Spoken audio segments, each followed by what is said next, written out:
ذوالحجہ کی جو 9 تاریخ ہے، ذوالحجہ کی 9 تاریخ عشرہ ذی الحجہ کے عروج کی اور فضائل اور مناسک کے اعتبار سے عشرہ ذی الحجہ کے انتہا کی تاریخ ہے۔ یہ جو ذی الحجہ کا عشرہ ہے، جو ابھی انشاءاللہ العزیز ذی الحجہ کی 1 تاریخ سے شروع ہو رہا ہے،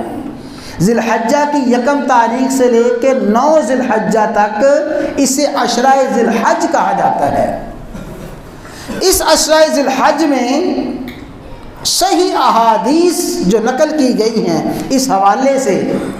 بخاری شریف میں ہیں، ترمذی شریف میں ہیں، احادیث کی دیگر بڑی بڑی کتابوں میں ہیں۔ امام الانبیاء سید الانبیاء سیدنا و مولانا محمد الرسول اللہ صلی اللہ علیہ وسلم نے ارشاد فرمایا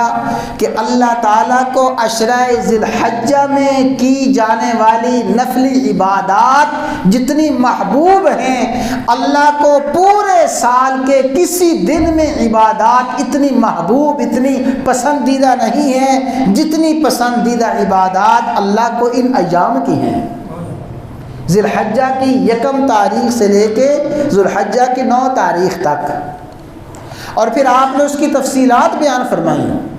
فرمایا کہ جو شخص ذی الحجہ کے کسی ایک یعنی عشرہ ذی الحجہ کا کسی ایک دن کا روزہ رکھتا ہے، فرمایا 1 دن کا روزہ اجر اور ثواب میں 1 سال کے روزے کے برابر ہے۔ 1 ذی الحجہ کا روزہ رکھ لیا، 2 کا 4 کا رکھ لیا، فرمایا 1 روزہ اجر اور ثواب کے اعتبار سے سال بھر کے روزوں کے برابر ہے۔ اور فرمایا کہ جو ذی الحجہ کی 9ویں تاریخ کا روزہ ہے، جسے ابھی میں نے عرض کیا کہ یوم عرفہ کہا جاتا ہے، فرمایا ذی الحجہ کی 9ویں تاریخ کے روزے کے بارے میں مجھے یقین ہے کہ جو شخص ذی الحجہ کی 9ویں تاریخ کا روزہ رکھے گا، اللہ تعالیٰ اس کے 1 سال بعد کے اور 1 سال پہلے کے گناہوں کو معاف فرما دیں گے۔ یہ تو روزوں کے بارے میں فرمایا، اور فرمایا کہ جس شخص نے ذی الحجہ کی 9 تاریخوں میں سے کسی ایک تاریخ میں عبادت کی، قیام کیا، فرمایا 1 رات کا قیام وہ لیلۃ القدر کے قیام کے برابر ہے۔ صحیح احادیث ہیں، دیکھیں نا، عشرہ اخیرہ ماہ رمضان کے آخری عشرہ میں بحمد اللہ تعالی خوش قسمت خوش نصیب مسلمان کتنا اہتمام کرتے ہیں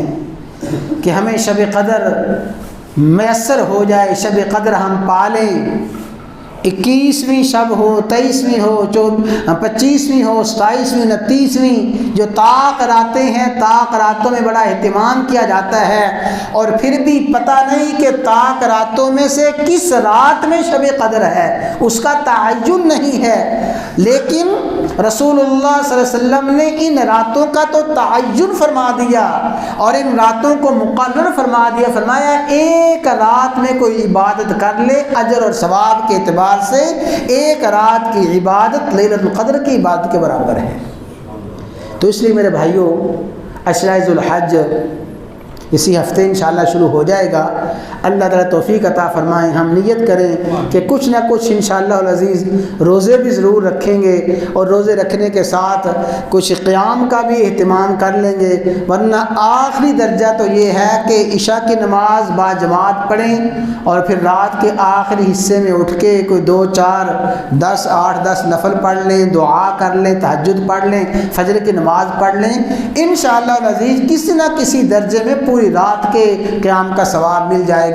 تو راتوں کے قیام کا اہتمام کریں، روزوں کا اہتمام کریں، اور خصوصاً جو ذی الحجہ کی 9 تاریخ کا روزہ ہے اس روزے کا اہتمام تو ہم انشاءاللہ ثم انشاءاللہ ضرور